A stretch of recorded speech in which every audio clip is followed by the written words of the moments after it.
All right, today we're going to dive deep into the world of phobias. And I don't just mean what they are. I mean how they're actually built inside our minds. We're going to break down how a totally rational brain can learn an intensely irrational fear. And, maybe more importantly, what keeps that fear alive and kicking. So, let's get right into it. Just think about it for a second. That high-pitched whine, it doesn't actually hurt you, right? But for so many of us, hearing it triggers this very real physical wave of dread. So why on earth does that happen? Well, it's because our brains are basically association-making machines. They've learned to connect that sound with pain or discomfort, which is the perfect starting point for what we're talking about today. So where does a phobia even begin? It's not something you're born with, that's for sure. According to behavioral psychology, a phobia is learned. It's something we pick up from our experiences. And this isn't some brand new idea. All the way back in the 1940s, a psychologist named Mower came up with what he called the two-factor theory. And his argument was actually pretty simple. A phobia gets created by one kind of learning, and it's kept alive by a totally different kind. We'll get to that second part in a bit, but first, let's focus on how a phobia gets born through something called classical conditioning. To really get our heads around this, we have to go way back to one of the most famous and, pretty controversial experiments in the history of psychology.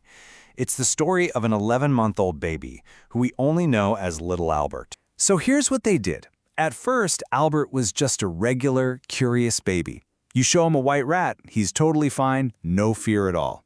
But then, every time he reached for the rat, the researchers would sneak up behind him and slam a hammer into a steel bar, a horrible, loud noise. And of course, the baby would cry. They only had to do this a few times before the connection was sealed. Now, the rat by itself, once a totally harmless thing, was enough to make Albert break down in fear. And what happened to poor Albert? Well, that's a perfect example of what psychologists call classical conditioning. The rat was the neutral stimulus. It meant nothing at first. The loud noise was the unconditioned stimulus. It naturally causes fear. By pairing them together, the rat became a conditioned stimulus, and Albert's fear became the conditioned response. And just like that, a phobia was born. But that's only the first half of the story. Okay, so the fear is born. But why does it stick around? Why does a fear like this last for years, sometimes even a whole lifetime? Why doesn't it just fade away? Well, this is where we get to the second part of the theory, how a phobia is kept alive. This slide really lays it out perfectly. It's a two-part system. You've got classical conditioning on one side. That's what creates the phobia. It sets the whole thing in motion. But then you have this other process, operant conditioning, and that's what maintains it. It keeps the fear going strong. And this is where our own actions really start to play a huge role. Let's make this real. Let's talk about Haley.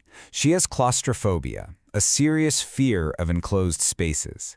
And her new job is on the 5th floor of her building. So every single morning, she's standing in the lobby, faced with a choice. Get in the elevator or take the stairs. Let's walk through her daily decision loop. The trigger, or the antecedent, is just seeing the elevator. Her heart starts pounding, she feels that anxiety kick in. Her behavior, she decides, nope, not today, and heads for the stairs. And the consequence? The second she turns away from the elevator, that anxiety just vanishes. Poof, she gets this huge wave of relief. And that feeling of relief, it is incredibly powerful. Psychologists have a name for it, negative reinforcement. Now, negative here doesn't mean it's a bad thing. It means something unpleasant. The anxiety is being taken away.